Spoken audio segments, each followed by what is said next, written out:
하나님이 인간을 창조하실 때 하나님을 영어롭게 하고 오직 하나님만을 찬양하고 그리고 예배하는 존재로 지으셨습니다. 이 예배가 목적이 되지 않을 때 모든 인간들은 허무함을 느낍니다. 하나님을 영어롭게 하고 그분을 즐기는 것을 목적으로 살지 않는 모든 인생은 실패합니다.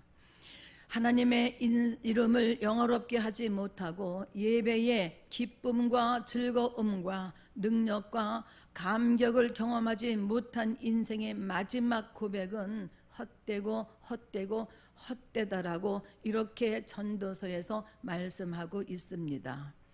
나는 목사로서 임종을 지켜볼 때가 이제 종종 있습니다. 돈이 많은 사람도 있었고 학식이 높은 사람도 있었고 그리고 지극히 평범한 사람들도 있었습니다. 이렇게 다양한 사람들의 임종을 지켜보았습니다. 죽음을 앞둔 사람의 얼굴은 대부분 보면 어둡습니다. 그리고 초조해합니다. 대부분의 사람들은 불안해합니다. 자기의 죽음을 인정할 수가 없어서 초조해하거나 당황해하는 것을 볼 수 있습니다. 이 세상에서 크게 혹은 작게 이제 누렸던 그 삶이 죽음 앞에서 아무 소용없다는 것을 죽음이 내 앞에 왔을 때 그제서야 깨닫게 되는 것입니다. 아무것도 내가 가지고 갈 수 없는데 내가 무엇 때문에 그렇게 열심히 동분서주하며 살았던가 이렇게 생각을 하는 겁니다. 뭘 가지고 갈 수 있는데요? 아무것도 가져갈 수 있는 것이 없습니다. 이제 죽음 앞에서는 아무것도 소용이 없는 거예요. 뭐가 여러분 필요가 있겠습니까? 돈이 필요하겠습니까? 명예가 필요하겠습니까? 여러분 자식하고도 같이 못 가요. 사랑하는 아내와 남편하고도 같이 못 가요. 부모님하고도 같이 못 가요. 그러니까 지난주에 우리가 전도 현장에를 갔다 왔는데 탐방을 갔다 왔는데 그 전도사님이 이렇게 말하는 거예요. 어떻게 들릴지 모르지만 나는 내 영적 생활을 위해서 내 영혼을 위해서 내 사역을 위해서 절대로 누구하고도 타협하지 않는다. 나는 내 사랑하는 자식에게도 내 영적 생활을 영혼에 대해서 이제 양보하지 않고 타협하지 않고 내 남편하고도 절대 내가 타협하지 않는다. 오직 나의 사명, 나의 그 정말 영적인 일을 위해서 달려갈 뿐이라는 우리가 간증을 듣고 왔습니다. 여러분 죽음 앞에서 정말 아무것도 가져갈 수 없습니다. 그것을 지금은 여러분이 깨닫지 못해요. 그러나 어느 날인가 죽음이 내 앞에 왔을 때 내가 아무것도 가져갈 수 없고 내가 그렇게 쫓아다녔던 그 명예, 돈, 여러분 또 그 다음에 그 여러 가지 문화 있죠. 그런 것들 자식 가져갈 수 없고 소용이 없다는 것을 그제서야 깨닫게 됩니다. 돈을 목적으로 살았던 사람의 마지막은 아무리 그가 열심히 살았다고 할지라도 여러분 이제 마지막 고백은 허무한 것뿐입니다. 그러나 여러분 이 세상을 살아가면서 삶의 목적을 하나님 앞에 두고 그리고 하나님의 이름을 영어롭게 하고 참으로 참 예배자로 살았던 사람들의 여러분 죽음 앞에서의 모습은 다른 것을 우리는 볼 수 있습니다. 새로운 세계를 향해서 여행을 떠나는 사람처럼 기대가 있고 평안이 있고 그리고 무엇보다도 그 죽음을 맞이할 때 담대하고 여유가 있다는 것을 우리는 볼 수 있습니다. 사도 바울은 죽음을 앞두고 디모데후서 4장 7절과 8절에서 이렇게 고백을 합니다. 내가 선한 싸움을 싸우고 나의 달려갈 길을 마치고 믿음을 지켰으니 이제 후로는 나를 위하여 의의 면류관이 예비되었으므로 주 곧 의로우신 재판장이 그날에 내게 주실 것이니 내게만 아니라 주의 나타나심을 사모하는 모든 자에게니라. 이렇게 믿음으로 고백합니다. 마치 바울은 성전가를 이제 부르는 것 같습니다. 하나님을 정말 모든 삶이 하나님을 영화롭게 하는 삶이고 하나님을 즐기는 그 삶이었기 때문에 그의 마지막은 이렇게 당당하고 그리고 힘이 있습니다.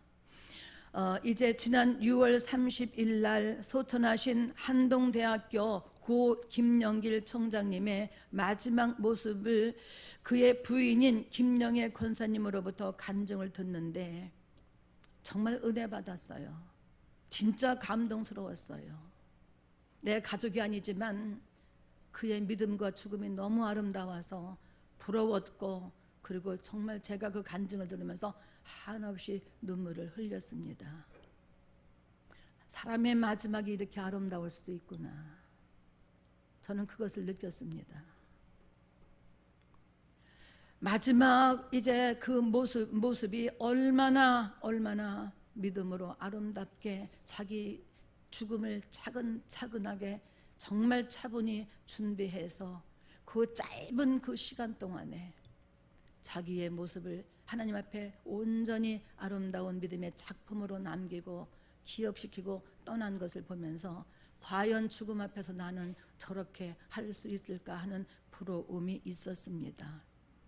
정말 우연히 자기 몸에 어떤 증상이 있어서 병원에 가서 검사를 받은 것이 아니라 정말 우연히 건강 진단을 이제 받으러 병원에 들어갔다가 췌장암 4기라고 하는 판단을 받았습니다.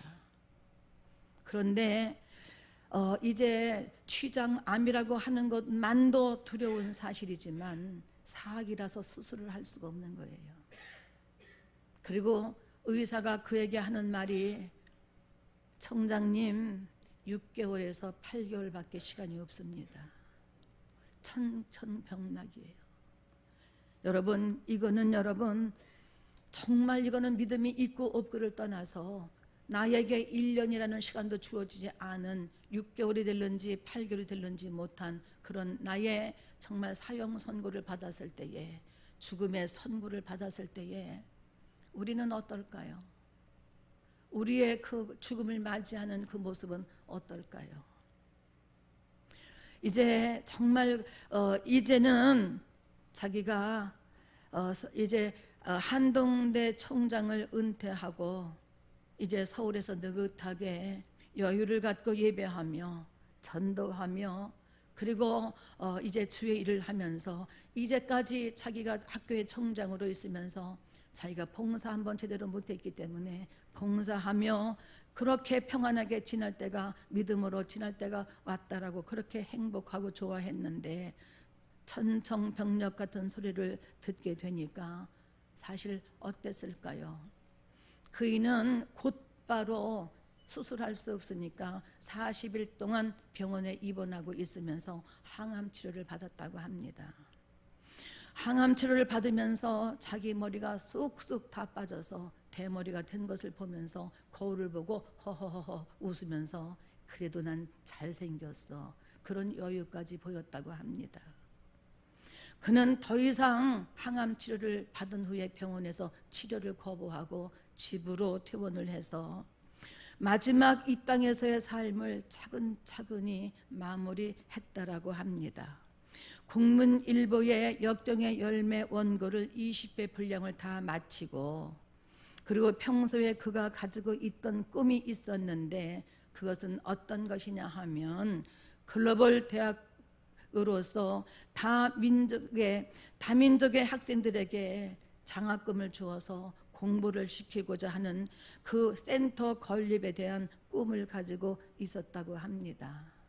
그런데 75억이라는 그 돈을 들여서 그 꿈도 그 짧은 시간에 서둘러서 이루게 되었다라고 합니다. 그는 3가지의 미션을 가지고 센터를 이제 세우려고 했다고 합니다. 첫 번째는 하나님의 지상 명령, 마태복음 28장 19절부터 20절에 있는 그 말씀. 너희는 가서 모든 민족을 제자로 삼아 아버지와 아들과 성령의 이름으로 세례를 주고 내가 너희에게 분부한 모든 것을 가르쳐 지키게 하라고 하는 지상 명령. 두 번째는 대계명입니다. 누가복음 10장 27절에 있는 그 말씀. 내 마음을 다하여 목숨을 다하며 그리고 이제 뜻을 다하고 힘을 다하여서 내가 너를 사랑하고 내 이웃을 이제 내 몸과 같이 사랑하라고 하는 대계명. 그리고 마지막 세 번째는 문화명령이라고 합니다. 창세기 1장 28절 생육하고 번성하고 이 땅을 정복하고 다스리라고 하는 이 말씀. 그러므로 말미암아 그는 이렇게 하나님의 나라를 건설하려고 하는 그 비전이 있었는데 그 꿈이 하나님께서 생전에 허락하셔서 이루게 되었고 그 다음에 이제 5월 27일 날 그 센터를 개원하고 6월 30일 날 하늘나라로 하나님의 품에 안겼다라고 그렇게 고백합니다.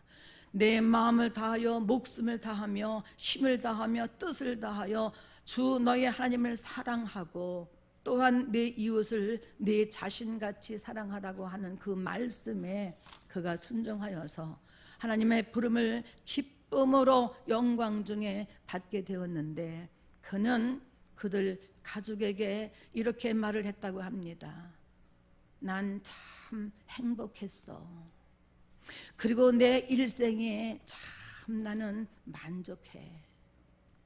그 이유는 예수님 때문이었어. 내가 예수님을 안 이후로 나의 삶을 너무 감사로 넘쳐났다라고 그렇게 고백을 했다고 합니다.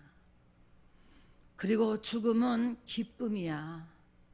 죽고 나서 우리는 정말 다시 사니까, 예수님과 함께 다시 사니까 죽음은 그래서 기쁨이야. 그래서 그 사모님이 그건 당신 믿음이고 당신 가고 없으면 나는 외로워서 어떻게 살지, 그렇게 말하니까 이전처럼 복음 전하다가 오면 되지, 우린 다시 만날 테니까. 여러분, 죽음 앞에서 어두운 그림자는 불안해하거나 초조한 것은 그 모습은 하나도 보이지 않았다고 합니다. 얼마나 아름답습니까? 여러분, 우리가 죽음 앞에서 이렇게 아름다운 모습을 가지고 주님 앞에 가며 가족에게 이렇게 아름다운 모습을 남겨놓고 갈 수 있을까? 우리 한번 생각해 보시기를 바랍니다. 우리도 이 다음에 죽음 앞에서 정말 이런 고백을 할 수 있어야 할 텐데, 그렇다면 내가 남은 여생이 어떻게 얼마의 시간이 있을는지 모르지만 어떤 믿음의 자세로, 어떤 예배자의 정말 이제 자세로 우리가 살아야 할지 여러분 한번 생각해 보시기를 바랍니다. 하나님의 이름을 영어롭게 하고 이 땅에서 예배자로 살아가는 사람은 마지막이 이런 것입니다. 예수 믿는 사람들은 어떻게 살아야 할까요? 예배하는 자로 살아가야 합니다. 하나님 앞에만 소망을 두고 살아야 합니다. 예배를 가장 중요하게 여기며 살아가는 것, 이것이 여러분 성도의 모습입니다. 예배로 사는 삶이 성도의 삶이며 예배로 사는 삶이 권능의 삶입니다. 인간은 예배 드릴 때 가장 아름다운 이제 본연의 모습을 발견하게 됩니다. 또 예배 드릴 때 가장 능력이 충만한 존재가 됩니다. 또 이제 여러분, 이제 우리는 그 예배를 온전하게 성공하며 온전하게 예배를 드려야 하는데, 예배는 우리를 살리는 능력이고 생명이고 힘입니다. 우리 권사님 중에서 목사님 내일 새벽에는 아파서 못 갈 것 같아요. 주일날은 목사님 1부 예배 드리고 그리고 또 이제 그냥 2부 3부 드리지 못하고 가야 할 것 같아요. 너무 많이 아팠어요. 어제 밤새도록 앓았어요. 그리고 교회를 나옵니다. 그런데 예배를 충만하게 드리고 성령의 임재를 경험하고 성령님의 만지심을 경험하고 말씀을 그 영혼이 받고 난 후에는 삼부 예배까지 다 드리고 새벽 예배 다 드리고 가면서 날아갈 듯 기뻐하면서 그 영혼이 충만한 것을 우리는 볼 수 있습니다. 그래서 예배는 생명입니다. 예배는 우리를 살리는 능력이라고 이렇게 말합니다. 예배를 떠나서 살면 겉으로는 살았다고 하지만 영적 힘이 없음으로 말미암아 허약하고 그리고 여러분 연약한 사람이 될 수밖에 없습니다. 아무리 잘 믿는다고 큰 소리를 치는 사람이라 할지라도 한 달만 예배를 드리지 말아보세요. 그 입에서 어떤 말이 나오는지. 예배를 드릴 때는 주님을 찬송하고 감사하고 그리고 서로 사랑하고 이 마음에 기쁨에 충만하고 영혼에 부유가 가득하지만 한 달 동안 예배를 드리지 않으면 입에서 이전의 은혜는 다 까먹고 이제는 이 감사가 없습니다. 은근히 여러분 불평하는 소리가 나오기 시작합니다. 예배는 우리에게 생명을 공급해 주는 이제 생명선이에요. 그런데 그 생명줄이 막히면 어떻게 되겠습니까? 그래서 예배는 생명이라고 이렇게 말하는 겁니다. 우리가 가진 모든 힘, 우리에게 주어진 모든 그 자원, 그것을 다 투입해서 가장 영광스러운 예배를 드릴 때에 우리의 영혼은 여러분 살아나기 시작을 하는 겁니다. 그럴 때 이제 우리의 얼굴에는 생명감이 느껴지고 기쁨이 충만해서 우리 얼굴에는 해같이 빛이 납니다. 건드리면 터질 것만 같은 충만함이 있습니다. 우리 지난 금요일 날 전도팀들이 뭉쳤습니다. 그래서 차도 마시고 그리고 또 이제 밥도 먹었는데 장장 12시 반인가 1시부터 5시까지 몇 시간이에요? 6시간인가 뭐 하여튼 그렇게 우리가 함께 밥도 먹고 차도 마시고 간증도 하고 그런데 그 6시간, 5시간, 6시간 동안에 세상 얘기는 하나도 없었어요.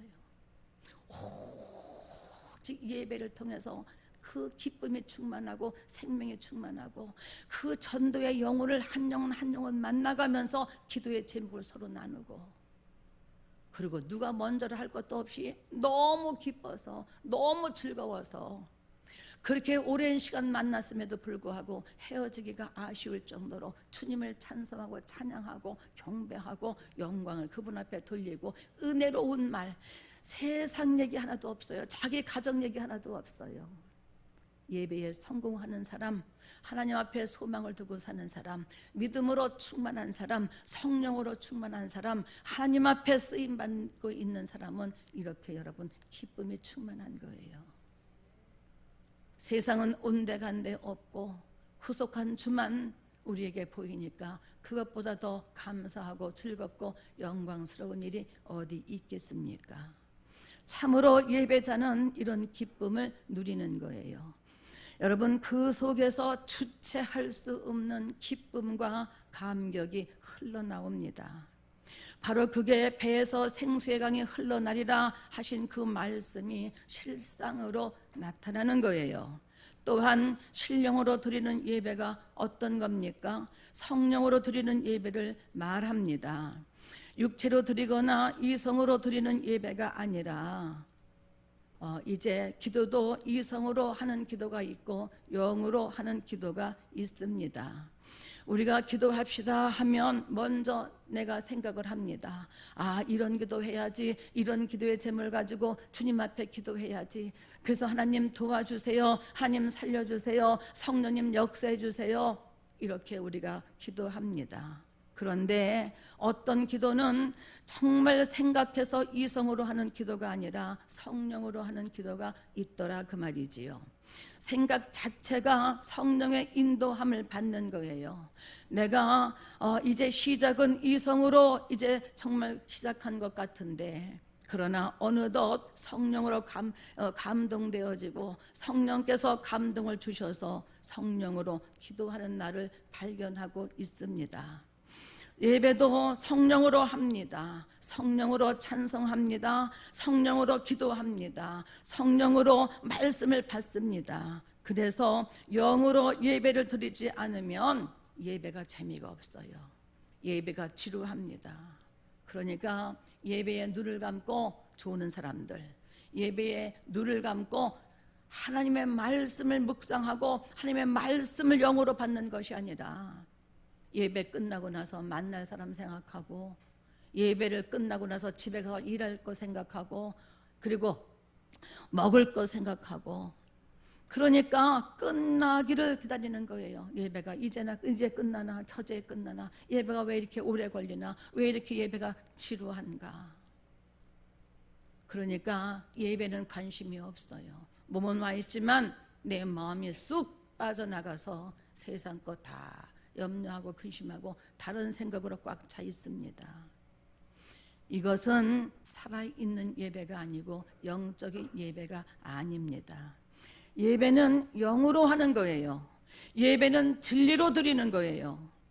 진리가 무엇입니까? 진리는 말씀입니다. 그래서 말씀에 집중해야 된다라고 그렇게 강조하고 반복해서 말씀을 드립니다. 말씀이 나를 사로잡는 예배를 드려야 합니다. 성령에 감동되어져서 성령이 그 말씀을 들을 때에 깨닫게 하고 그 말씀이 나에게 능력이 되고 힘이 되어져서 그 말씀에 의해서 또 한 주간 살아갈 때에 내가 이기는 삶을 살 수 있는 거예요. 말씀에 근거한 예배는 정말 여러분 진짜 여러분 이제 예배를 드리는 거예요. 예배의 대상은 하나님이세요. 예배의 방법은 성령과 말씀입니다. 우리가 그런 예배를 드리게 될 때에 하나님의 놀라운 은혜와 사랑과 이제 기적과 능력이 내 안에서 강물처럼 이제 흘러 넘치게 된다는 사실입니다. 그리고 예배를 통해서 내 몸 안에서 변화가 일어나기 시작을 합니다. 보는 눈이 달라집니다. 변화를 받아서. 듣는 귀가 변합니다. 내 입의 언어가 변하고 내 생각이 변하는 진정한 변화가 일어나기 시작을 합니다.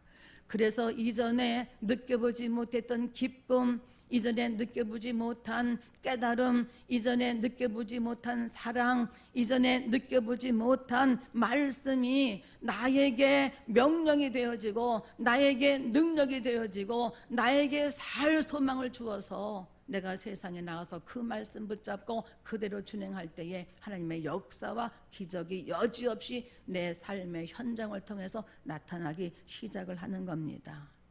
여러분, 예배는 성령만 강조하는 예배도 아니고 그리고 말씀만 강조하는 예배도 아닙니다. 성령과 말씀이 하나 되는 예배를 드리는 것이 진짜 예배입니다. 예수 그리스도 안에서 하나님의 영으로 예배하는 거예요. 그렇게 되면 예배를 통해서 내가 누구인가, 나의 존재 가치를 발견하게 되고 성부 하나님 안에서의 소속감을 갖게 되고 성자 예수 그리스도 안에서 나의 가치를 발견하게 되고 그리고 성령 하나님 안에서 내가 자신감을 갖게 되어지고 담대함을 갖게 되는 것입니다. 이것을 아는 사람은 날마다 내 안에 계신 주님과 함께 심령의 부흥을 여러분 경험하게 되는 거예요. 나에게 담력을 주신 예수 그리스도, 예수를 나의 구주로 영접하여서 날마다 그분께 하는 것을 느끼며 살아갑니다. 삶의 의미와 삶의 존재를 알아가는 거예요. 또 하루가 주어졌으니까 그냥 그럭저럭 사는 것이 아니라 나에게 새로운 날을 주신 그 하나님의 의도와 뜻과 의미를 아니까 그냥 그렇게 살아갈 수가 없는 겁니다. 그분과 함께 하는 것을 느끼면서 여러분, 매일매일 삶 속에서 예수 그리스도의 형상을 내가 닮아가면서 내가 갖고 있던 권리 포기하고 나를 미워하는 사람을 용서하고 내 명예가 사라져도 별로 그렇게 억울해하지 않습니다. 이것은 내가 잘나서 그런 것이 아니라, 내가 무엇을 많이 가져서 그런 것이 아니라 내 안에 계신 성령님께서 나를 붙들어 주시기 때문에 가능한 겁니다. 요한복음 3장 16절의 말씀이 내 안에서 언젠가부터 믿음으로 받아들이기 시작합니다. 하나님이 저와 여러분을 이처럼 사랑하사 구원하실 이유는 사랑이라는 거예요. 대가는 독생자를 주셨으니 방법은 믿기만 하면 구원을 하여서 결과는 멸망치 않고 영생을 얻게 하려 함이라는 거예요. 여러분, 이게 복음이에요. 이것을 예배를 통해서 성령께서 말씀으로 저와 여러분에게 알게 하시고 깨닫게 하시고 믿음으로 받아들여지게 하는 겁니다. 우리는 어둠 가운데 빛을 비추는 여러분 사람들입니다. 돈 많이 벌라고 구원하신 것 아닙니다. 출세하라고 직분을 주신 것 아닙니다. 직업을 복음과 함께 하나님의 나라의 증인이 되라고 주신 영적인 기회이고 축복의 기회입니다. 아무쪼록 회중으로 모여서 예배하고 흩어져서 몸으로 예배하는 성도들이 되시기를 예수 그리스도의 이름으로 간절히 축복합니다. 이것이 우리의 존재의 목적이고 존재의 이유예요. 또한 이것이 구원받은 자와 변화된 삶이고 생활이며 부흥의 은혜를 받은 자의 영광된 생활입니다. 여러분, 이 믿음을 가지시고 우리가 이 세상에서뿐만 아니라 내 영혼이 주님 앞에 나를 기억시키고 내가 그날 주님 앞에 서는 날 정말 당당하고 아름다운 신앙의 작품을 가지고 갈 수 있도록 믿음으로 준비하시기를 예수 그리스도의 이름으로 축복합니다.